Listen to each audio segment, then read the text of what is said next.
En los últimos meses se habla mucho de crisis económica, pero no se hacen visibles las iniciativas que impulsen otro tipo de economía, más ética, promotora de inclusión y desarrollo, y que genere beneficios económicos y sociales y sobre todo medioambientales.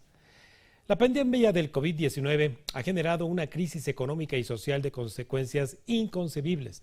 La Comisión Económica para América Latina establece que la actual crisis es diferente a las anteriores, no solo por su carácter financiero y económico, sino que implica al ser humano, la producción y el bienestar de las colectividades.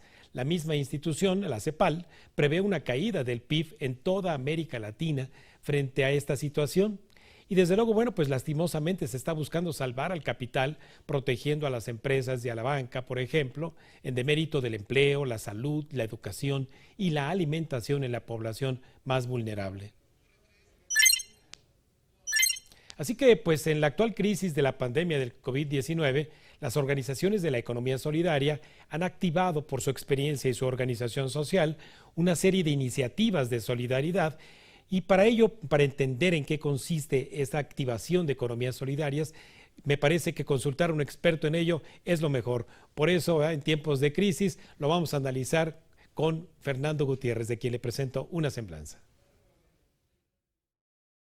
Fernando Gutiérrez cuenta con una carrera periodística de más de 8 años, tiempo en el que ha trabajado para el periódico El Economista. Inició como reportero de finanzas personales y posteriormente comenzó a cubrir la fuente de intermediarios financieros no bancarios, donde se especializó en temas sobre cooperativas de ahorro y préstamo, financieras populares, financieras de objeto múltiple, banca de desarrollo, tecnología financiera, entre otros.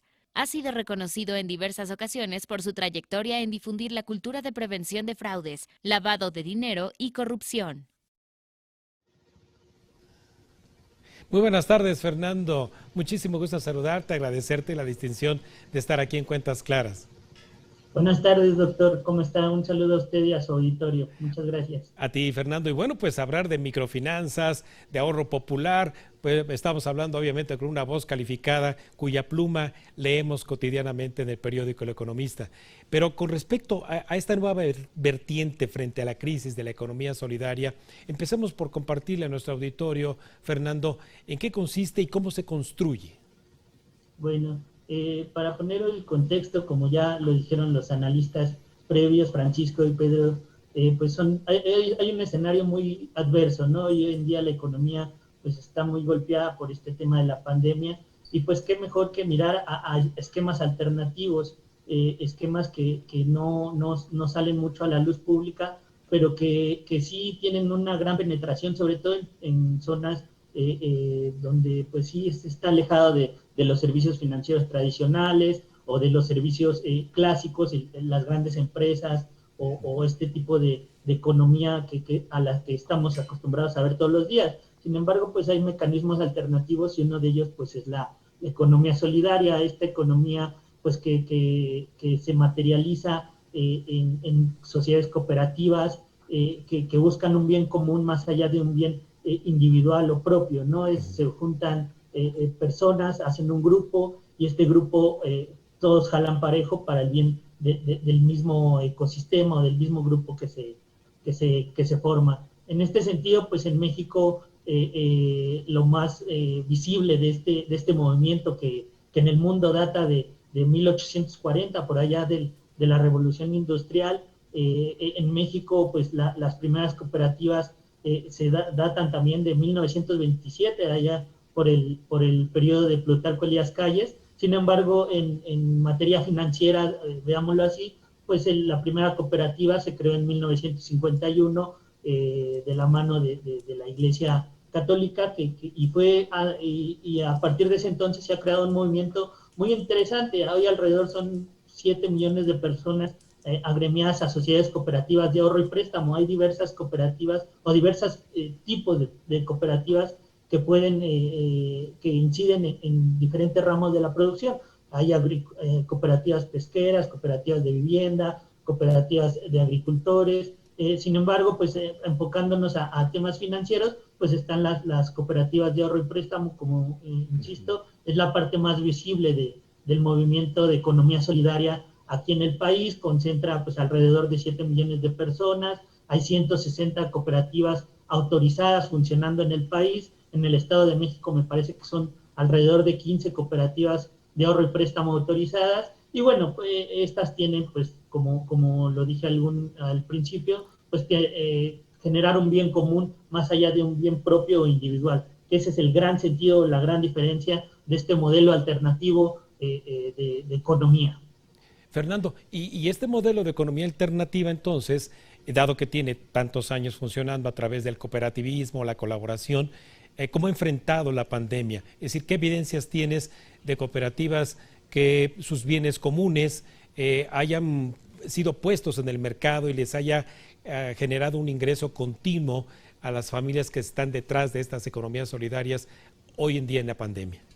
Perfecto, doctor. Pues bueno, hay que poner en contexto un poco la situación. El tema de las sociedades cooperativas de ahorro y préstamo ha sido estigmatizado por grandes escándalos que se dieron sobre todo a finales de la década de los 90, a principios del año 2000, donde hubo quebrantos, situaciones que lastimaron a muchas personas, porque ahí tenían sus recursos y desafortunadamente pues cayó en manos de vivales y quebraron estas cooperativas y se hizo todo un escándalo. Pero a partir del año 2000, un poquito antes, se ha creado un marco regulatorio sólido que le ha dado al cooperativismo, sobre todo a las de ahorro y préstamo, una solidez muy importante. Hoy en día como a todos les ha pasado, les ha afectado, sin embargo vemos indicadores muy parecidos a lo que sucede con los bancos. Ahorran mucho las personas, socios de las cooperativas, porque también la figura no te hace cliente, sino te hace socio. Entonces, los socios de la cooperativa en estos meses de pandemia, desde marzo pasado, han tenido un ahorro muy considerable. Están guardando sus recursos en este tipo de figuras y por ende pues se acumula un poco, porque también el tema de la colocación del crédito no ha sido lo más dinámico que se puede, ¿no? Y pues es entendible, el riesgo en este contexto es mayor, las entidades se guardan, están esperando un poco más de señales de la economía, de buenas señales, y pues y en ese sentido pues se está deteniendo un poco el crédito. En cuestión del ahorro, insisto, se está viendo muy beneficiado el socio al guardar en instrumentos seguros. Hay que tomar en cuenta que aquí el ahorro está protegido hasta por 25,000 UDIs en entidades cooperativas autorizadas, que quiere decir hasta por 160,000 pesos. En los bancos el seguro de depósito está un poco más de alrededor de 2 millones de pesos. Entonces hay que también tener en cuenta el seguro, ¿no? Que es muy importante, que te da un instrumento regulado como las sociedades cooperativas de ahorro y préstamo. No, fabuloso. Gracias por la compartición de esta información, mi querido Fernando. Finalmente, estas economías solidarias, tú me sacarás del error si es que incurro en él, economías como las del Tumin, allá por Espinal, Veracruz, en Papantla, Veracruz, sí, claro. ¿Tú las ves que pudieran crecer de un momento a otro ante esta crisis? No se ha visto en crisis que tengan un crecimiento importante, sin embargo, se ve que se mantienen, ¿no? Se mantienen, sí, sólidas, se mantienen fuertes, se mantienen como una alternativa para las personas que buscan ser socios, que buscan también aportar para el bien común de estos grupos de personas o de estas organizaciones.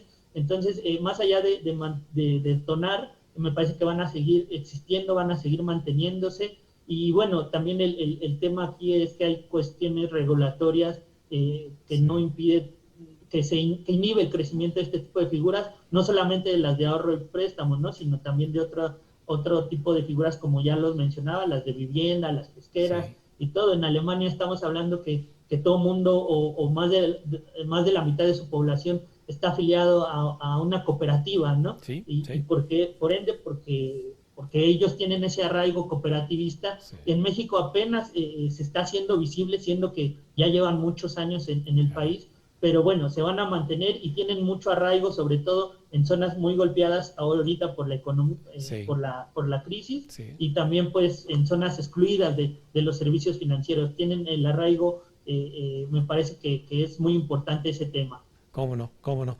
Muchísimas gracias, Fernando, por acercarnos a esta información, acercarnos a este esquema de organización para colaborar y cooperar. Y la verdad es de que, bueno, hay que tomarlo mucho en cuenta, hay regulación, así que, y si no, vamos a seguir consultando a Fernando Gutiérrez en @ahorropopular en Twitter. Muchísimas gracias, Fernando, esta es tu casa, muy buenas tardes y hasta la próxima. Hasta la próxima, feliz año. Gracias, Fernando. Bueno, pues ahí lo tienen, la colaboración y cooperación en la producción de bienes y servicios comunes contribuye a enfrentar crisis de escasez de materias primas, empleo e ingreso para miles de personas.